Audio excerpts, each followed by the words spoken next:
Kushner to talk to you about the history that was made here at the White House today, and then they'll take a few of your questions. Thank you, Kaylee. Again, it was a great morning in the Oval Office with President Trump, President Vučić, and Prime Minister Hoti. We brought together, through the hard work of great diplomats, primarily led by Rick Grinnell, acting at the President's direction, Serbia and Kosovo, and they've normalized their economic relations. The Serbia-Kosovo conflict has gone on for decades. They've been stuck, unable to move forward for many, many years.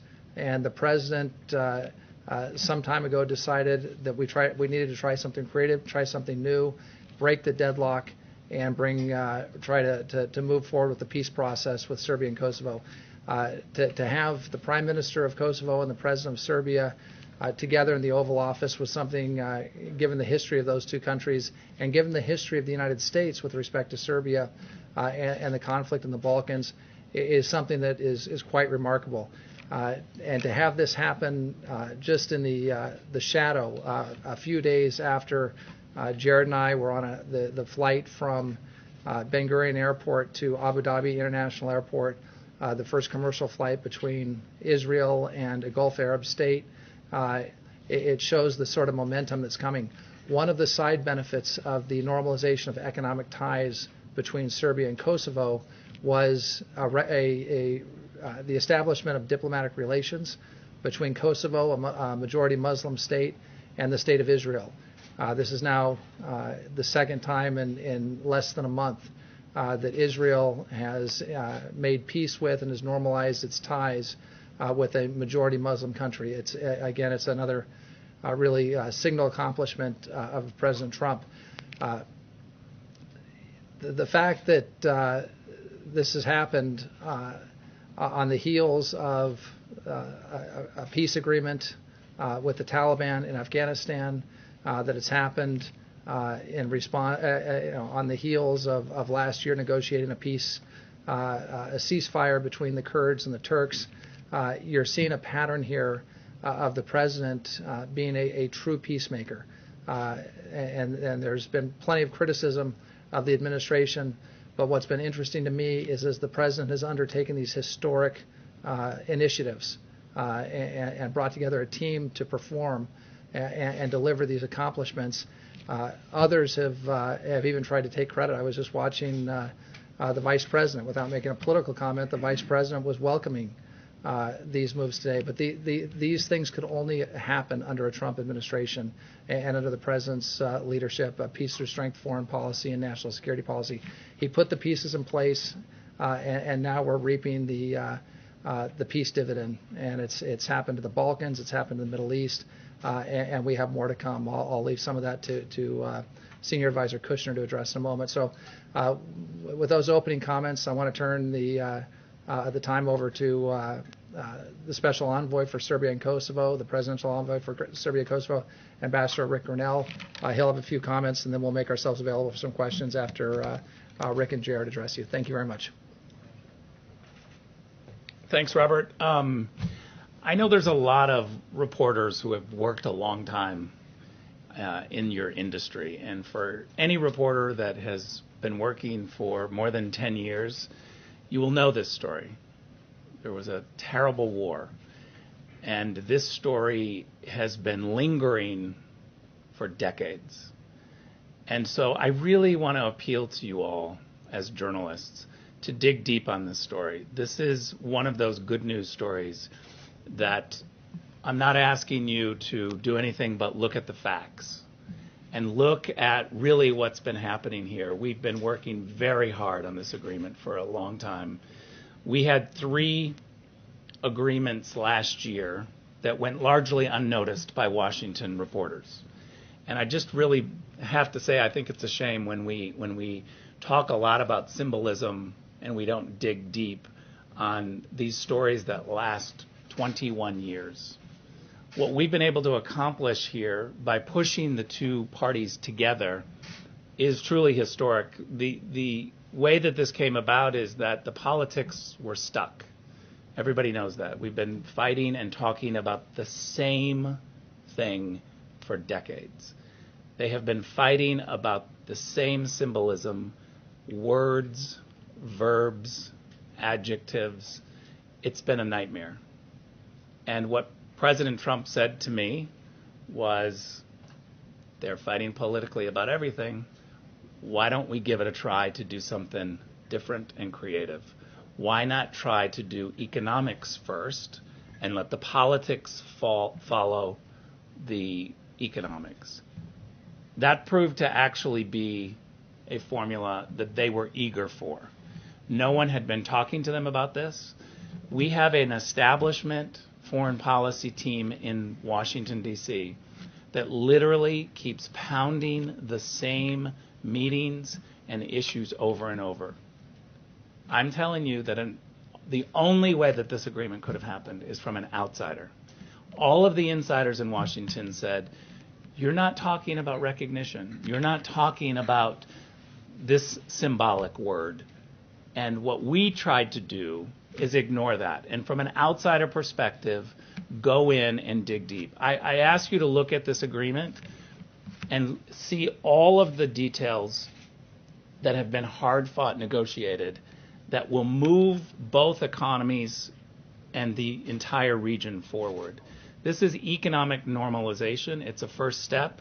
I think the Europeans are going to be very happy.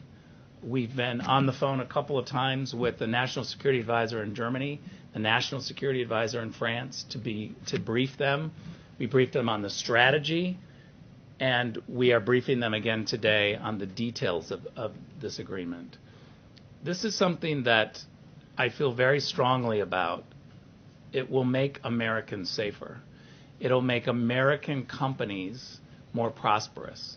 This is a region that's been largely shut out because of a perceived conflict. Whether or not there's been a conflict, there has been a perceived conflict. European businesses and American businesses largely have refused to go in and grow in these areas. Now we will be able to open this up, whether it's in energy, water, construction of roads, railways, mines. These are all industries that are going to be opened up to European and hopefully American businesses to go in and help the people create an industry, which means creating jobs in the region, but also U.S. jobs for Americans and American companies. The last thing I'll say before we turn it over to Jared, the people of Serbia and the people of Kosovo are ecstatic about this agreement and are very thankful that there was an outside administration to look at this situation and not do the typical political thing. If we would have done the typical political thing and listened to all of the really smart people at NGOs and think tanks here in Washington, D.C., we would not have this agreement. Take just a quick look at the criticism and the lead up to this of what we should have been talking about and what we weren't talking about. It's all been squarely in the same old political dialogue that was stuck, and I'm really thankful that President Trump challenged us to say, think differently, think from an outsider's perspective, and that was the key to the whole thing. So I really urge you to look at the details and see, and talk to the leaders in Kosovo and Serbia. Ask them how this came about. Ask them how the process went. And I think you'll see that this outsider perspective of doing things differently is what worked. Thank you, Ambassador Grinnell. An incredible job working through this historic agreement, and Ambassador O'Brien. This is just another chapter that this administration has been able to write towards making the world a safer and more peaceful place. President Trump, when he ran for politics, was not a politician. He sees things through a prism that not a lot of politicians look through, which is, how can I truly do things that will make people's lives better, make people find common interests and opportunities, and figure out ways to resolve conflicts that, quite frankly, politicians have allowed to go on for far too long. Today's breakthrough really is historic, and we have had so many historic things this week that we shouldn't be minimizing the significance of all the different things that happened. I started the week with Ambassador O'Brien in Jerusalem, where we met with the Prime Minister, and then took the first ever commercial flight from Israel to United Arab Emirates. We broke that barrier, which brought a lot of hope to the Middle East. And for the last years, I've been listening to a lot of people tell us and the administration all of the things we were doing wrong while we were looking at this the wrong way. And what the president's done is he's reversed now 20 years of bad foreign policy in the Middle East, where we've allowed our country to get trapped in a lot of these wars that, quite frankly, don't do much for our country. We have to make sure that we're keeping our country safe, and we need to figure out how we can get people in the Middle East and in Europe to get along so that we can spend our resources and our treasure on building up our countries and building up our cities and helping our citizens. And what you've seen through President Trump's first 3.5 years is he's trying to end a lot of these endless wars. He's making peace agreements. He's bringing people together, and he's bringing our troops back home to America while figuring out how to get along with different countries and reducing the foreign threats that we have. Second, this week, obviously, we're in Saudi Arabia, and then Saudi Arabia announced the historic opening of their airspace, which, again, brings people in the Middle East closer together. And then yesterday, Bahrain announced the same thing, that they'll be opening up their airspace, which, again, will allow flights and better commerce and interaction between peoples to happen in the Middle East in a much quicker way. Today, we announced another normalization with Israel, which, quite frankly, a lot of the divide between the anti-Semitism that we have in the world, the terrorism we have in the world, comes from the notion that people are divided, and leaders will exploit divisions and religious differences to try and keep people divided, to cause conflict, often to maintain power for themselves that they mask in an ideological way. This breakthrough, again, brings people closer and shows people in the world that anything is possible if we push for it. And again, fundamentally, President Trump believes that no matter who you are, no matter where you're from, no matter what country you're in, all people want the same thing, which is they want the opportunity to live freely, live better lives, have economic opportunity, and live in peace. And today, again, is another historic step forward that politicians have spoken about for decades but haven't been able to deliver on. And it's another victory for this administration and really for the world. And so I want to give my congratulations to the people of Serbia and the people of Kosovo, and to the people of Europe, and also to the people of Israel, who will reap tremendous benefits from this agreement. So thank you. Ambassador O'Brien, the U.S. government determined that Russians are seeking to, quote, undermine faith in the electoral process by spreading disinformation about the accuracy of voter data for expanded vote by mail. And President Trump has also said that states' voter data is not accurate, and he's telling people to not trust that their mail-in ballots are counted. So is the president helping Russia spread disinformation? Well, I think what we have when it comes to elections and what the intelligence community has made very clear is that first you have China, which has the most massive program to influence the United States politically. You have Iran and you have Russia. These are all three adversary countries that are seeking to disrupt our elections. Some of them prefer Biden. Some people say some of them prefer the president. My position is it doesn't matter what these countries want, that any country that attempts to interfere with free and fair elections in the United States has to be stopped. We've taken unprecedented action. The president has taken unprecedented action in funding the hardening of our election infrastructure, whether it's cyber or otherwise. Obviously, there are tremendous concerns about mail-in ballots. In the news every night, there seems to be another picture of some apartment building in some city with thousands of ballots stacked up in the foyer of the apartment building, or that sort of thing. So I think there are concerns about mail-in ballots. I think that those concerns are very different than being concerned about foreign adversaries trying to influence our elections. And we've made it a red line. We've made it very clear to the Chinese, to the Russians, to the Iranians, and others that haven't been publicly disclosed, that anyone who tries to anyone that attempts to interfere with American elections will face extraordinary consequences. But Russia sent a Ambassador O'Brien, a question on Serbia and Kosovo, then I just have a follow-up on that. In terms of the two parties agreeing to freeze the recognition and de-recognition campaigns, how long will that last, and how important is it to the administration that Serbia recognize Kosovo's independence? So I think it's a year freeze. So that the idea of that freeze is to give the parties time to negotiate some of the political issues that are between them. And our European partners, there's a European special envoy Mr. Lajcik, who's involved in those talks. We're going to be supporting the Europeans in those political talks.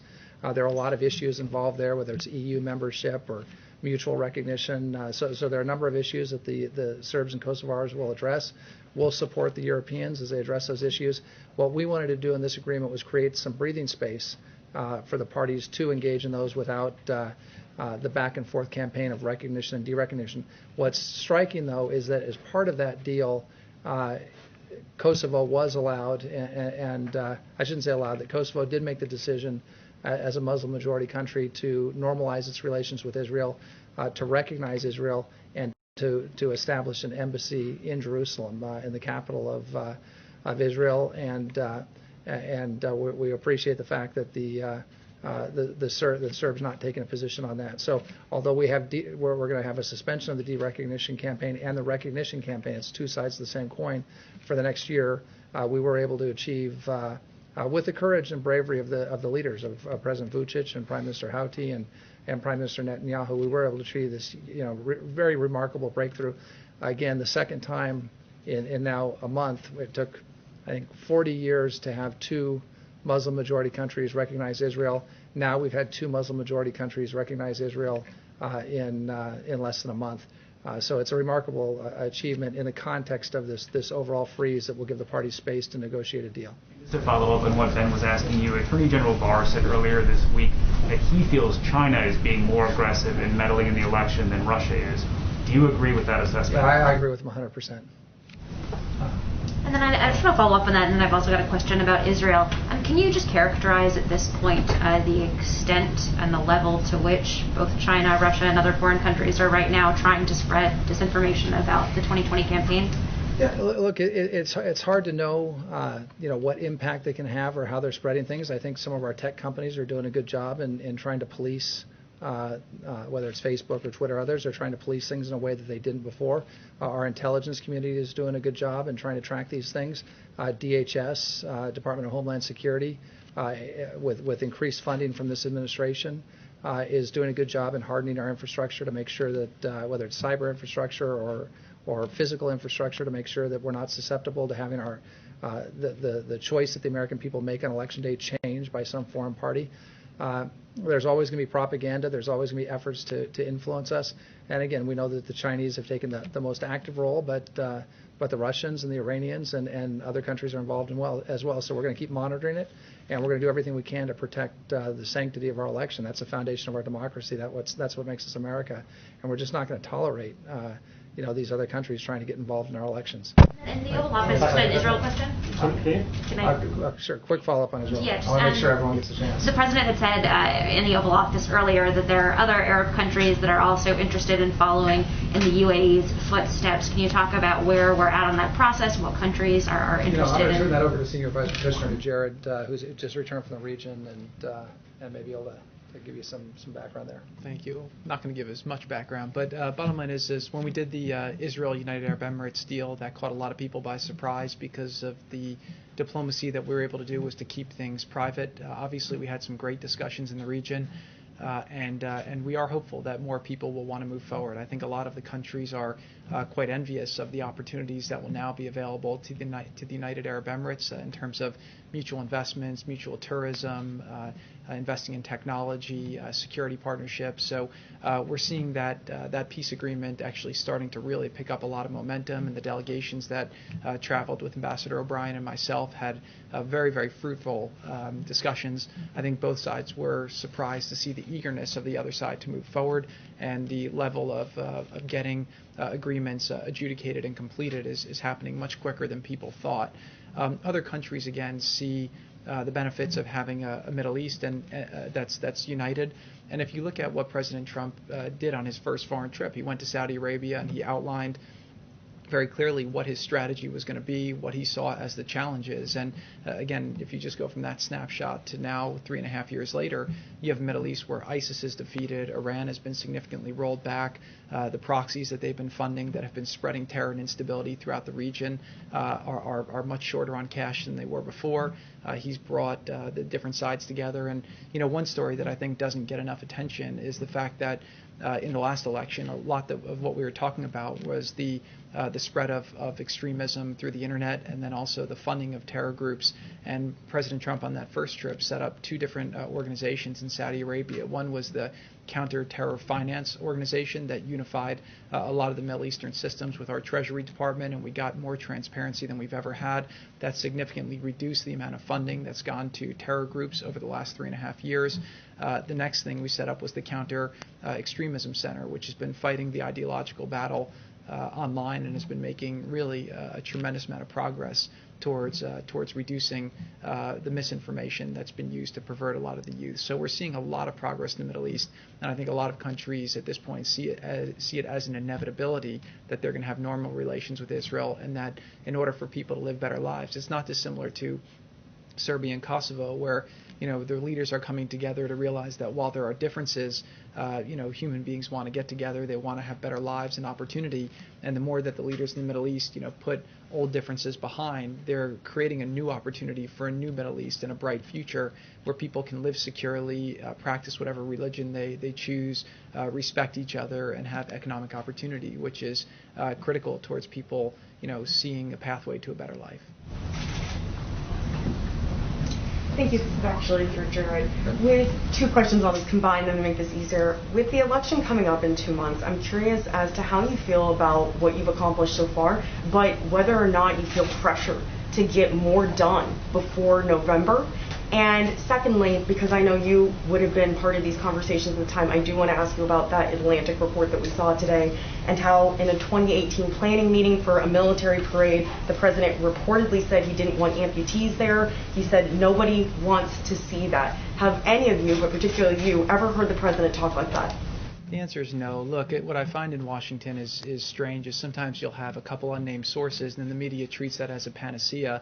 And then you'll have 10 people on the record saying it didn't happen, and you give no credence to that. That does not represent the way that I've seen the president conduct himself. He has tremendous respect for the military, for our veterans. He's, again, the media tries to ascribe a different way, but you have to look at his actions, and I think his actions have been incredible towards supporting the military, strengthening the military, and strengthening our veterans. But with regards to your question on timing, look, deals happen when deals are ready, and I do think that you can't just come in, wave a magic wand, and make impossible deals happen, right? People describe peace in the Middle East as something that's it's less a deal than more of a saying for what is impossible, and it's taken a lot of building blocks that had to be moved, a lot of untraditional moves. When the president moved the embassy to Jerusalem, when he recognized the Golan Heights, when he got out of the Iran deal, when we did our economic conference in Bahrain, it's probably 50 decisions that the president's made that allowed him to create a different course. And each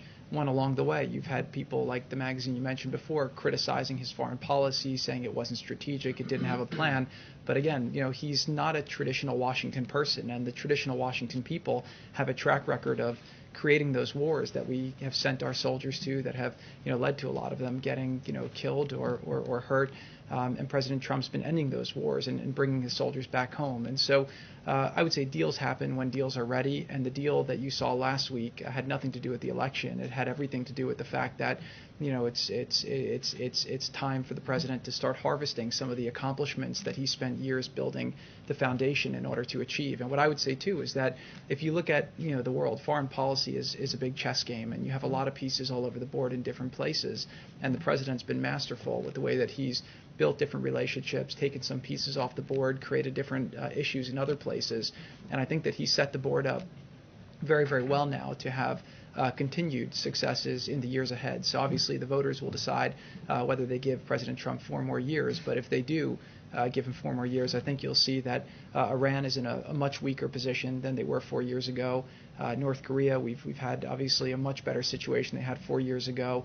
Venezuela's in a different situation. The Middle East went from a place that, again, when President Trump got in, Libya was a mess, Syria was a mess, Yemen was a mess, all of our allies felt alienated, Iraq was a mess, and you see a much different Middle East today than we had 3.5 years ago. And that's not an accident. That's because President Trump has had a good strategy, and he's worked very hard to manifest that. So now we're starting to see some of the fruits from his labor, but I do believe that we'll see even more and more of that as time goes on. So we're set up for more successes, hopefully in the weeks ahead, the months ahead, but definitely in the years ahead to take President Trump's America First foreign policy, where he's making trade deals for the first time that are endorsed by our workers and our labor unions that are bringing jobs back home.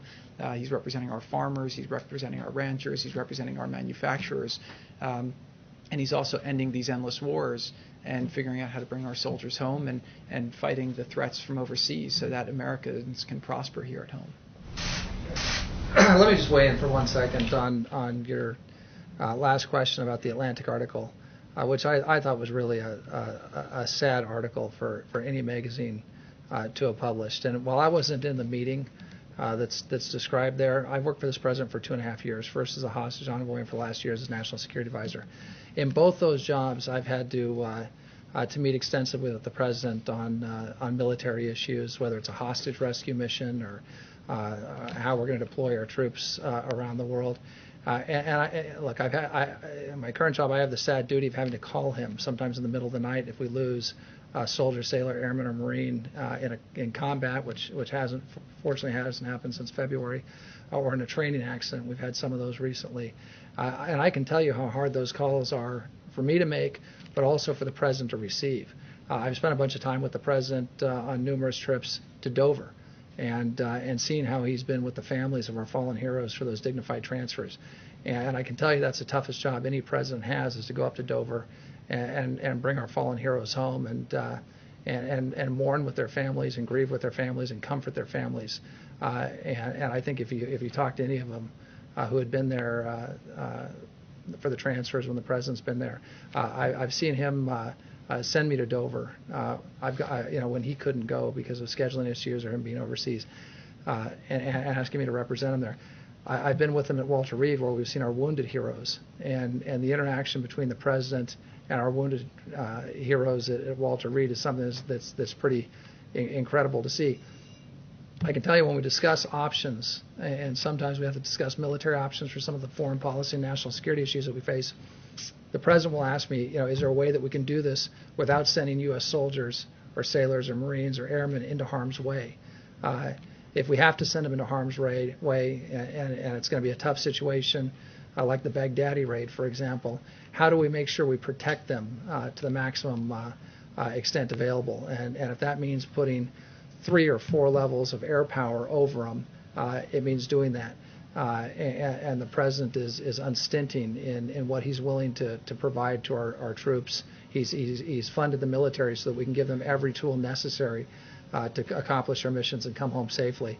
So I think if you talk to any of us who work at the NSC, any of us who've worn the uniform before, whether it's Keith Kellogg or Matt Pottinger or myself or Mark Milley over at the Pentagon or those that spend a lot of time with the president, especially when military matters are discussed, when our current military personnel, our troops are discussed, our veterans are discussed, you're not going to find anybody who's more sympathetic to their situation than the President of the United States. So I don't believe a word of what was in the Atlantic article, because I've had 2.5 years of working side by side with the President. I've never seen anything like that, and I thought it was pretty disappointing that some magazine would write that.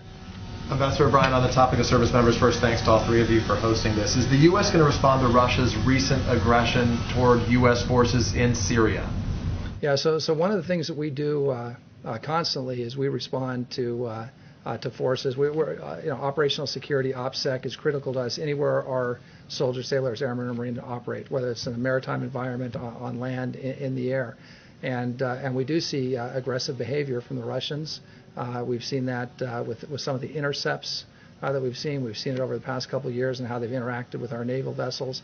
We've seen it in this current, in the current situation with the patrols coming across each other. But I can tell you that American forces have rules of engagement designed to protect them, to allow them to defend themselves. There was an unfortunate incident when Russians, purportedly Russian mercenaries, attempted to overrun one of our forward operating bases in Syria a couple of years ago. That didn't end too well for them, and because, again, President Trump gave our soldiers in that instance the ability to defend themselves, with air power, with long-range fires, with their own resources. So, we're going to make sure that everywhere we operate, whether it's operating in a place that's in close proximity to the Russians, to any other adversary, that the men and women in uniform will be able to defend themselves and protect themselves. Has that warning been communicated to the Russian government? It's been communicated to them very clearly. By you or by the president? It's been communicated at the appropriate level. And to whom was it in Russia specifically? I'm not going to get into those details because we want to have those channels open, but they've received a very strong message. Thank you. Thanks, Ambassador O'Brien. I wanted to follow with a couple on China. I'm wondering what specifically you're seeing from China that makes you believe that they have a bigger or harder working electoral interference operation than Russia or other countries, and then based on that, or the litany of other concerns that you've described about China, if you could kind of tell us the status of efforts by the administration to either go after Chinese firms or imports or diplomatic issues with China. Yeah, so let me talk about the China situation overall. So probably the biggest failure of American foreign policy over the past 40 years is how we've dealt with China. There was this mantra that somehow as China became richer, as we turned a blind eye to Chinese malign activity, whether it's stealing our IP or engaging in unfair trade practices or bullying its neighbors, if we just turned a bullying its own people at Tiananmen Square, if we would turn the other cheek, turn a blind eye, that China would become richer. As it became richer and the middle class in China grew, they'd become more like us. We always want to believe that everyone wants to become like us, that they become more Western, more democratic.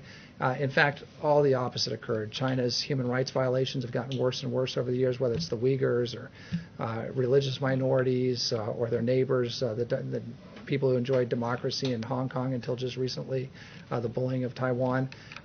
So we've seen very malign Chinese activity. The theft of intellectual property has gotten so bad that Christopher Wray, the director of the FBI, recently called it the greatest wealth transfer in human history was a theft by the Chinese of our intellectual property. Now, that's not just an abstract concept. Okay? That's sweat equity. That's American innovators. That's people that have put their whole life into dreams. People who've invented things in their garages. People who've built companies. Who've done everything they can to create an idea and turn an idea into a reality. And then what happens? That idea gets stolen by China, and it's not just that they've lost the economic value of their innovation or of their method of doing business. The Chinese have taken it, sometimes using slave labor, but using cheaper labor, often manufacture products that compete at a lower price, and then put the original person who invented the technology out of business, and then kill the industry for the United States, and whole industries go to China, whole manufacturing plants go to China. I mean, it's been really astounding. Chris Wray said that, also said that the FBI is opening a new espionage case against the Chinese every 10 hours. I mean, the scope of Chinese activity against the United States is relentless. We've never seen anything like it. It was nothing like this in the Cold War with the Soviets. So this President Trump, stood up to the Chinese for the first time in 40 years. He put tariffs on the Chinese. We had a phase one trade deal that partially addressed some of the unfair trade practices and was a huge step in the right direction. But as soon as that was signed, we ended up with the president calls it the China plague or the COVID outbreak here, which made that somewhat irrelevant because of the tremendous losses we suffered. Again, because the Chinese wouldn't share the virus samples with us early, wouldn't let CDC doctors come into China early to investigate, wouldn't let WHO doctors come into China to investigate, wouldn't restrict travel from China to overseas, especially to Europe, when they were restricting travel within China. So again, well, look, when it comes to the election, everything that they're doing across the board, whether it's political influence through the Confucius Institutes, whether it's them trying to influence business leaders by saying if you don't support us in the U.S., your companies won't have opportunities in China, and convey that to your governors and convey that to your political leaders. The massive, and I'm not going to go into all the intelligence, but the massive activities of the Chinese in the cyber realm, it's really an extraordinary thing that we're facing. And again, this is the first president that stood up to the Chinese. I hope he's not going to be the last president who stands up to the Chinese. And as difficult as the problem is, let me tell you, I'm confident in the United States of America. I believe at the end of the day, we're going to prevail. We've got a peace through strength foreign policy, finally, that we've been missing for some time now. We're investing in our defense. We're taking strong action on the diplomatic front. against the Chinese. We're taking strong action on the trade front. We're protecting our intellectual property. We're not going to, we've called out the Communist Chinese Party. We're taking strong action and have massive sanctions on the Chinese for the first time because of their treatment of the Uyghurs or their treatment of Democrats in Hong Kong. I think at the end of the day, our allies are going to follow us, which you've seen happening with 5G and Huawei. And we're seeing many countries, including our closest allies, turning away from the Chinese, turning away from Huawei, and going with trusted providers on 5G. So I think at the end of the day, America is going to prevail. I think President Trump's vision of free markets and free women and free men is an attractive message, not just to our allies, but to even people within China. So, I'm confident in the future, but I'll tell you, this is a challenge. It's a heck of a challenge. But I'm convinced that under President Trump's leadership, the American people are up to the challenge. I think we'll turn things over to if there's a Kosovo-Serbia question, raise your hand, and otherwise I'm going to turn things over to Kate. I do, right here, Mr. Ambassador. Thank you. Actually, I appreciate your calling on me, but this question may be more appropriate for Rick or Jared in the sense that they deal with both policy and politics. And if I may, as you know, in 1992, President George H.W. Bush ran for re-election largely on his foreign policy successes, and Americans largely rejected him for a second term. What makes you think, based upon the announcement that you made today regarding Kosovo and Serbia, the announcement that came out just a few weeks ago regarding Israel and the UAE, that Americans are more focused on foreign policy, that they care about foreign policy, and that these announcements mean something to them? Look, I think that these announcements are about President Trump keeping his promise to take on the hard fights, to end the endless wars, and to bring his troops home and to keep Americans safe. And I think that that's what it shows. It also shows that President Trump has a track record of continuing to get things done. He really has a great track record for success. Our economy was going great until obviously the virus hit. We did a dip. People predicted we'd be down to 25% unemployment and that we wouldn't get to single digits unemployment until early next year. And obviously we had a great jobs report that came out today, and we have more coming. So the answer is people will vote for whoever they think will make their lives better. President Trump just happens to be doing a great job at foreign policy, delivering a lot of wins that had previously plagued the last administrations, and quite frankly, the last administrations had a lot of mistakes and a lot of adventurism that got us into these tough situations in these regions. And today's agreement and all the success this week just shows again that President Trump is getting things done and keeping Americans safe and keeping his promise to the American people. So, but he's not running on his foreign policy. He's running on his track record as the president who built the greatest economy in our country, and somebody who's going to keep Americans safe and continue to get things done for him.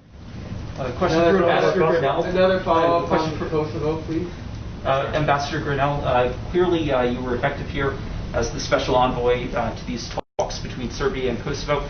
But I wanted to ask you about another initiative you led. Last year, you kicked off the Trump administration push to decriminalize homosexuality. Yeah, I'm going to just talk about Kosovo and Serbia. I don't know if you can find it on a map, but this is atrocious. I have to tell you guys, you might be too young to understand what this issue is about. Maybe the older journalists should step up and say, this is a big deal. This is a big issue. I'm astounded at what happens in Washington, D.C., and especially in this room. I got to tell you, get substantive. Maybe it's too complicated of an issue for you all. Rick, respectfully, this is the first time we've had the opportunity to speak with these individuals. Okay, but today's about Kosovo and Serbia. Let's take a little time and talk about this 21-year issue, Peter. I mean, 21-year issue. We're getting the same questions that are all politics. You guys don't understand what's happening outside of Washington, D.C. People aren't listening to you anymore. It's really a crisis in journalism. And I think it's because people are too young to understand issues like Kosovo and Serbia. Right, can I ask How about a substantive question? Please? I don't think any of us came here for a lecture about our questioning. Okay, well, I didn't come but the here question to I would like to ask you, the question I would like to ask you is it accurate to say that it's full economic normalization? There was some ambiguity as to whether that is what the deal is about. And what do you mean by full? Well, that's the question for you. No, it's a question for you. What's your definition of full? This is economic normalization for whatever the two parties could bring together. A whole bunch on rail. a whole bunch on water, a whole bunch on different industries. So more accurate to say working towards economic normalization, is that fair? No, I think it's incredible economic normalization. Air, rail, motor, opening borders, a whole bunch of industries. So, again, I don't know what's missing, and I defer to you to say what's outside of economic normalization that's not included here. You tell me. I'm genuinely asking so that we can write our stories accurately. Yeah. Do we say that they I would have say achieved it's an economic normalization deal? And changed from, a few months ago when they pulled down the tariffs to today. What is the substantive difference? Have you read the agreement? You haven't put the agreement out. It's out. A whole bunch has changed since the dropping of the tariffs. The tariffs were the political sticking point of why we couldn't have the parties come together. The Serb side was not going to even start negotiations when there's a 100% tariff from the Kosovars. So what's the substantive thing that changed today? There's a whole bunch of stuff that changed today in terms of economic development, in terms of identification for even some political problems that are going to be resolved. I would really refer you to look at the entire agreement. One sticking point that has been for a long time something that the two sides couldn't agree on was the recognition of diplomas. If you were trained as a nurse in Serbia and your degree was from a Serbian university, you couldn't get a job in Kosovo because you weren't qualified. You didn't have the proper certificate. That now with this agreement goes away. I think that's economic normalization for people who have certificates in dental hygiene, in pharmacies, in pharmaceutical experts. There are a whole bunch of people who could not work simply because they didn't have the proper career credentials. And this agreement completely will recognize all diplomas from universities from either side. I'll give you one more example. American companies were telling us they were pulling out, like rental car companies. Because if you rented a car in Kosovo, you couldn't drive over the border. You couldn't leave. So people who were wanting to go for tourist purposes or to visit the region or to try to do business deals, they couldn't actually leave with that rental car. And so we had American businesses beginning to pull back to say it just doesn't make sense. The Europeans were complaining just as much. There was a perceived conflict.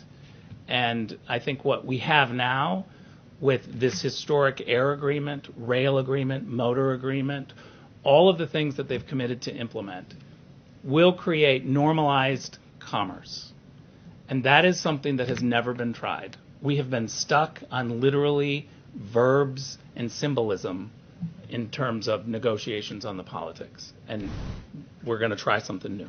The president of Serbia said today to local reporters that, I can read the quote, "We have made a bilateral agreement with the U.S., not Kosovo."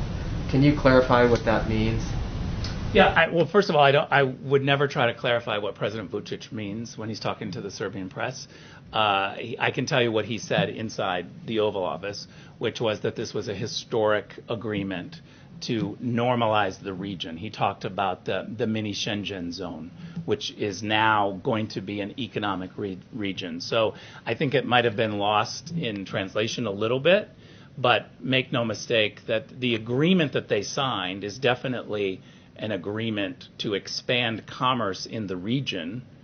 And there's no question that when you look at diplomas, for instance, or the one-year freeze on the recognition and derecognition, on even the rail agreement, there's a U.S. Department of Energy study that will take place on a lake that is largely in Kosovo.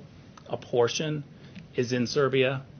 We're going to do a feasibility study to figure out what kind of jobs can be created in around the water. There's no question that that's a shared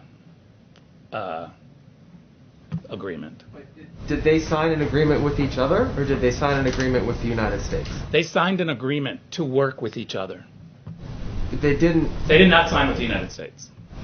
We're not a signature. President Trump signed something. We watched him. Yeah, correct. What did he sign? What did he sign? He signed a, how would you describe it, basically a letter acknowledging that they are going to work together and do this agreement. Maybe it's easiest to ask this way. Can you just lay out very specifically what each gentleman signed today? What was that? They both signed agreements to work together to normalize their economic and commerce relationship. The agreements are not the same, right? They are 99.9% the same, but of course there's one point that's different at the very bottom, which is that Serbia is going to move its embassy by July of next year. That's on the Serbian agreement. And for Kosovo, their last point, everything is identical to the last point. The last point for Kosovo is that they have a mutual recognition with Israel. And the infamous item 10 they were mentioning yesterday, that's taken out, right? I mean, that's what President Vučić was saying today. Yeah. First of all, it's wrong to say that that was item 10. None of these were numbered. So I don't know where that came from. They just pulled it out. When we were negotiating, there were a whole bunch of issues on the table. A lot of things were changed and edited, as you can imagine, in negotiations that this does. For someone to leak a partial sentence and pretend like this was the entire agreement, I think is typical politics. But nothing was numbered. It certainly wasn't number 10.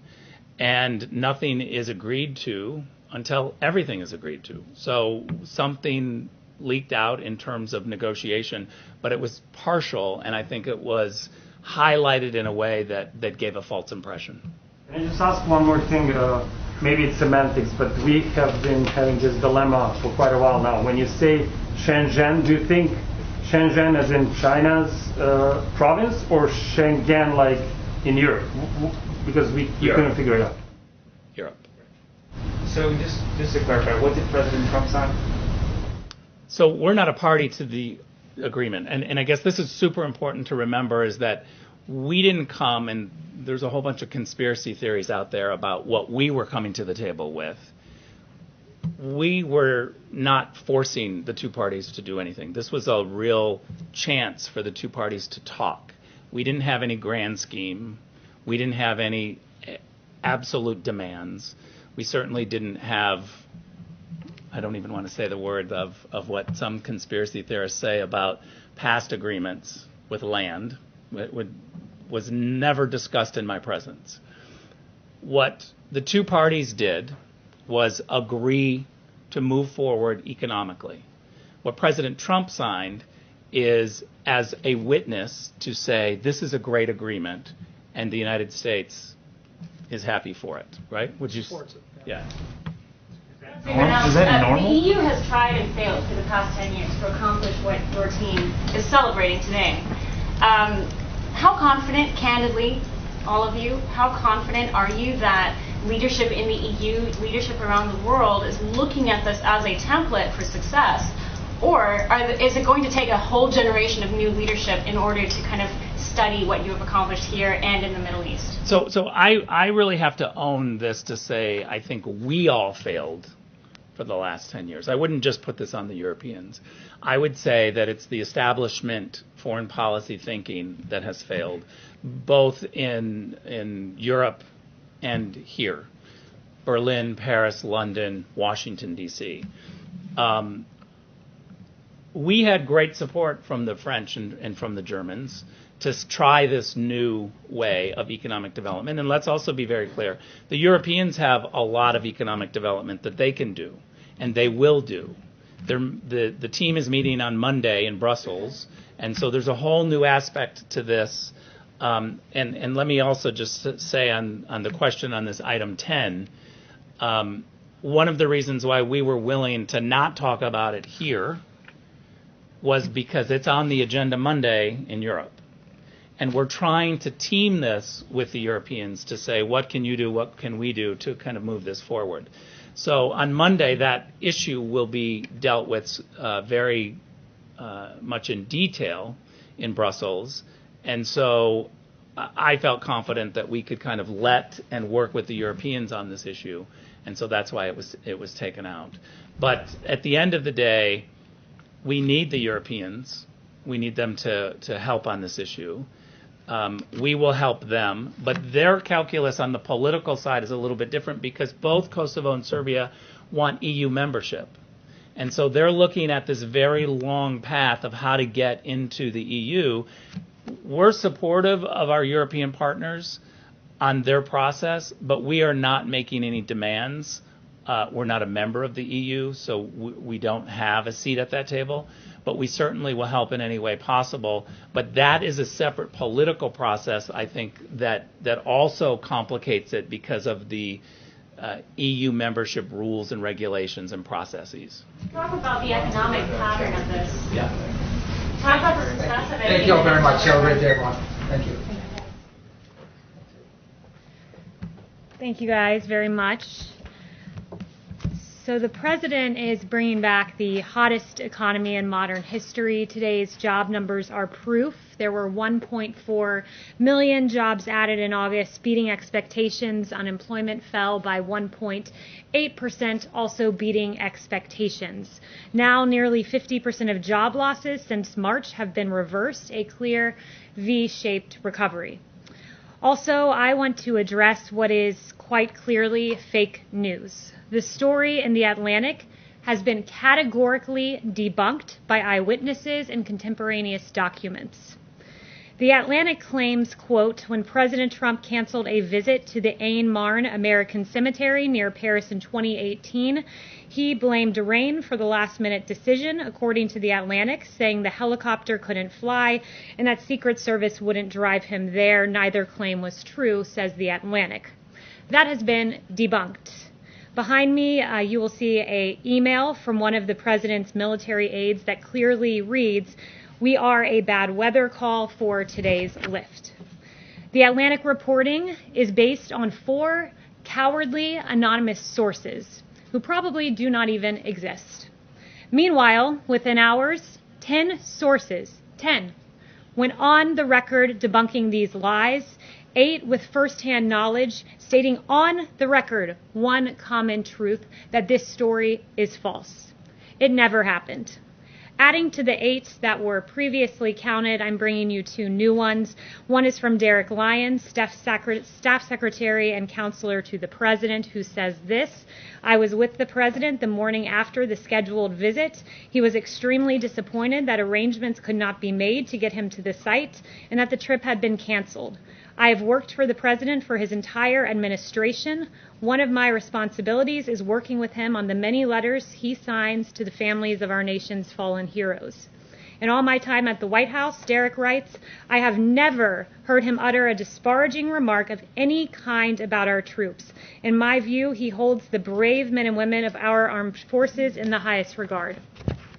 I also bring to you today another quote from a former member of this administration, Dan Walsh, former Deputy Chief of Staff, who is also a retired military officer. I got off the phone with Dan just before coming out here, and he wanted me to share with you all, I can attest to the fact that there was a bad weather call in France and that the helicopters were unable to safely make the flight. Overall, the President's support and respect for our American troops, past and present, is unquestionable. And Dan recounted to me several events he went on with the President, like a World War II veteran who flew with the President on the helicopter in Normandy, visits the President had with our wounded warriors, special ops teams who came to the Oval Office, including the team that got al-Baghdadi, and they brought along Conan, the dog, as well.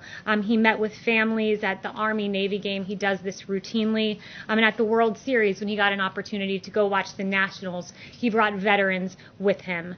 And I can tell you from what I've seen from this President, I have heard him describe describe his visits to Walter Reed in detail, and the angst he has had and the compassion he has had and the hurt he has had viewing these warriors who have been absolutely injured in the line of duty and are courageous heroes. And I've heard him recount how meaningful those visits are. I've also seen him just a day before this article came up talk about there was rain and lightning popping around, and he said, I want to go out there and I want to talk to our World War II veterans. This is America's greatest generation, and the president holds them in the highest of regards. So why would a publication abandon all journalistic integrity and publish this story?